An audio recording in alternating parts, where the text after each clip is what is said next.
Good, Dan Sweet here with Trash Bin Cleaners Direct and Pressure Cleaners Direct.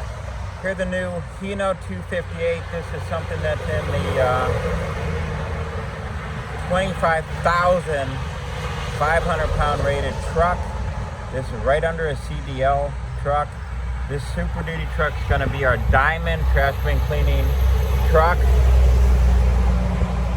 And just to let you know, we are releasing a Diamond Series trash bin cleaning trailer coming out by the end of the week. It's going to have dual 400-gallon tanks,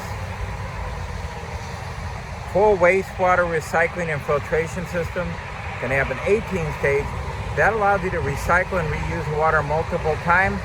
That's basically giving you 1,000 gallons of wash water with just when you fill up with the 400-gallon tank. We actually run a separate wastewater holding tank.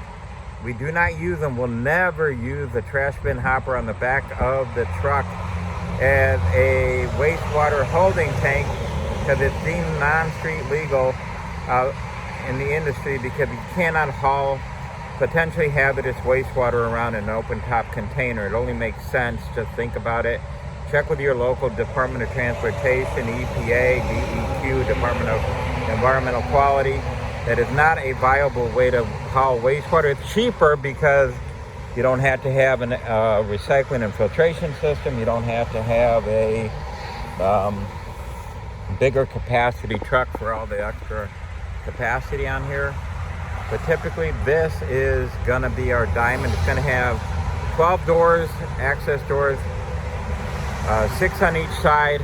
I believe in access, we do not use concession stand doors. We don't want to open up those doors going into traffic. It could take someone's head off if someone was to drive by and one of those doors were opened out into the street. So this is our Hino 258. We actually give our clients fleet discounts pricing through our dealer networks. We have Chevy, Hino, Isuzu, Ford, and Ram. Actually, right now we are building one Ram 5500, one Hino 258, this one Isuzu NRR series. The other trucks are up like in the 5500 series or NRR. They're 19,500 pound rated. We want to keep our customers and the community safe by not overloading our vehicles.